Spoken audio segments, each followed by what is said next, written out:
बिस्मिल्लाहिर्रहमानिर्रहीम। Dear students, UT Peshawar ईटा test 1 online registration इंशाल्लाह next week से स्टार्ट हो जाएगी, जबकि यूटी पिशावर ईटा टेस्ट 1 20 जुलाई 2025 को कंडक्ट किया जाएगा। यूटी पिशावर ईटा टेस्ट की तैयारी के सिलसिले में आज हम second year mathematics chapter number 3 के कुछ इंपॉर्टेंट पॉइंट्स आप लोग के साथ शेयर करते हैं। याद रहे, इस वीडियो में से कम एक एमसीक्यू जरूर आएगा। Second year mathematics chapter number 3 का जो नाम है डिफरेंशिएशन, सबसे पहले हम इसको डिफाइन करते हैं। The process of finding the derivative is known as differentiation. Derivative find करने का जो प्रोसेस है उसको हम डिफरेंशिएशन कहते हैं। डिफरेंशिएशन का जो इन्वर्स प्रोसेस है उसको हम इंटीग्रेशन बोलते हैं। Second year mathematics chapter number 6 में हम इंटीग्रेशन को डिटेल से पढ़ेंगे। Derivative is one of the main tools of calculus. Calculus के मेन टूल्स में से एक डेरिवेटिव भी है। Modern development of calculus is due to Newton and Leibniz. Calculus में जो मॉडर्न डेवलपमेंट हुई है उसके पीछे इन दो साइंटिस्ट्स का अहम किरदार है, न्यूटन और लेबनिज।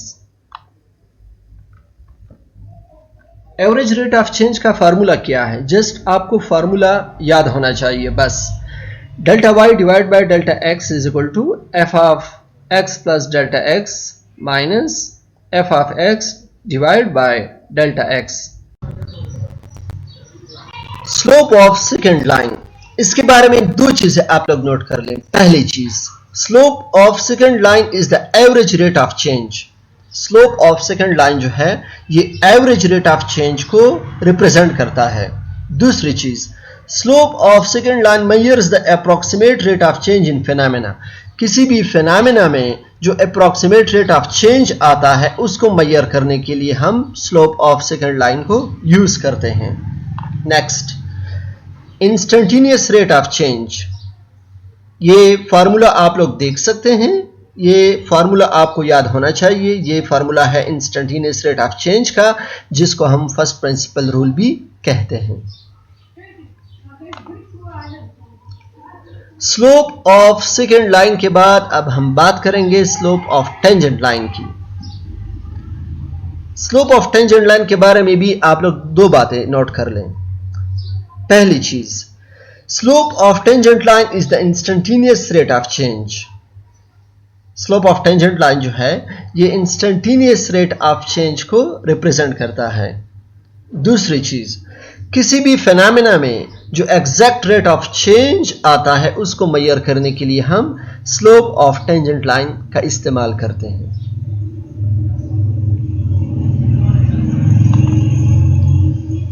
अब इन 4 स्लाइड्स को मैंने यकजा किया हुआ है ताकि आप लोग का जो कंसेप्ट है वो मजीद क्लियर हो सके। एक तरफ आप लोग एवरेज रेट ऑफ चेंज देख रहे हो, इसका फार्मूला है delta Y divide by delta X is equal to F of X plus delta X minus F of X divide by delta X. इस फार्मूले के शुरू में अगर आप लोग limit delta X approach to 0 लगा लेते हो तो ये फिर एवरेज रेट ऑफ चेंज का फार्मूला नहीं रहता, बल्कि ये इंस्टेंटेनियस रेट ऑफ चेंज का फार्मूला बन जाता है, जिसको हमने फर्स्ट प्रिंसिपल रूल का नाम दिया है। अच्छा जी, अब एवरेज रेट ऑफ चेंज को रिप्रेजेंट करने के लिए हम स्लोप ऑफ सेकेंड लाइन का इस्तेमाल करते हैं, जबकि इंस्टेंटेनियस रेट ऑफ चेंज को रिप्रेजेंट करने के लिए हम स्लोप ऑफ टेंजेंट लाइन का इस्तेमाल करते हैं। स्लोप ऑफ सेकेंड लाइन जो है ये किसी भी फिनोमेना में अप्रोक्सीमेट रेट ऑफ चेंज को मेजर करता है, जबकि स्लोप ऑफ टेंजेंट लाइन क्या करता है, ये किसी भी फिनोमेना में जो एग्जैक्ट रेट ऑफ चेंज आता है उसको मेजर करता है। तो उम्मीद है कि आप लोग इन दोनों में फर्क जो है वो समझ गए होंगे। अच्छा जी, अब आप लोगों ने कहा कि स्लोप ऑफ सेकेंड लाइन और स्लोप ऑफ टेंजेंट लाइन, तो अगर आपसे मैं पूछूं कि what is second line, what is tangent line, तो आपको पता होना चाहिए सेकेंड लाइन जो है ये वो लाइन है जो किसी भी कर्व पे 2 पॉइंट्स को कनेक्ट करता है। ये रेड कलर लाइन आप लोग देख रहे हो, ठीक है, ये सेकेंड लाइन है। 2 पॉइंट्स पे इसने कर्व को टच किया हुआ है, ठीक है, एक ये पॉइंट है और दूसरा ये पॉइंट है। जबकि tangent line touch the curve at 1 point. Tangent line जो है ये कर्व को सिर्फ एक पॉइंट पे टच करता है। तो ये जो लाइन आप लोग देख रहे हो ये टेंजेंट लाइन है, क्योंकि ये कर्व को सिर्फ और सिर्फ एक पॉइंट पे टच करता है। बाकी it shows the average rate of change. मैंने आप लोग को शुरू में बताया कि जो सेकंड लाइन है ये एवरेज रेट ऑफ चेंज को शो करता है, जबकि tangent line shows the instantaneous rate of change. ये भी वही बात है जो हम पहले डिस्कस कर चुके हैं। बिल्कुल इसी तरह सेकंड लाइन का जो फार्मूला है वो आप लोग पढ़ चुके हैं एवरेज रेट ऑफ चेंज की जब हम बात कर रहे थे, और टेंजेंट लाइन का फार्मूला भी आप लोग यहाँ पे पढ़ चुके हैं। ठीक है, ये आप लोग देख लें।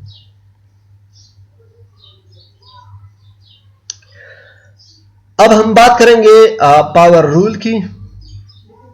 अगर आपको मैं एक फंक्शन दे दूं x raise to the power n और आपसे मैं कहूं कि आप इसको डिफरेंशिएट कर लो, तो आप क्या करोगे? सिंपल, आप पावर को इन एक्सपोनेंट को आप नीचे ले आओ और उससे एक माइनस कर लो। किस तरह? ये एग्जांपल आप लोग देख लें। फंक्शन है x raise to the power 4, तो आप इसको किस तरह डिफरेंशिएट करोगे? आप 4 को नीचे ले आओगे, ठीक है, कोएफिशिएंट की जगह पे शुरू में आप इसको लिख लोगे, और पावर जो है 4 इसे एक आप माइनस कर लोगे, तो ये बन जाएगा 4x क्यूब। तो 4x cube is the differentiation of x raise to the power 4। आपको जो फंक्शन गिवन था x raise to the power 4, इसको आपने डिफरेंशिएट किया और इसका जो आंसर आया आपके पास वो है 4x क्यूब। ठीक है, तो इंशाल्लाह पावर रूल पे हम नेक्स्ट वीडियो में मज़ीद डिटेल के साथ बात करेंगे, क्योंकि इंशाल्लाह पावर रूल टॉपिक से रिलेटेड एक MCQs वो आपको ज़रूर पेपर में देंगे। मिलते हैं नेक्स्ट वीडियो में। शुक्रिया।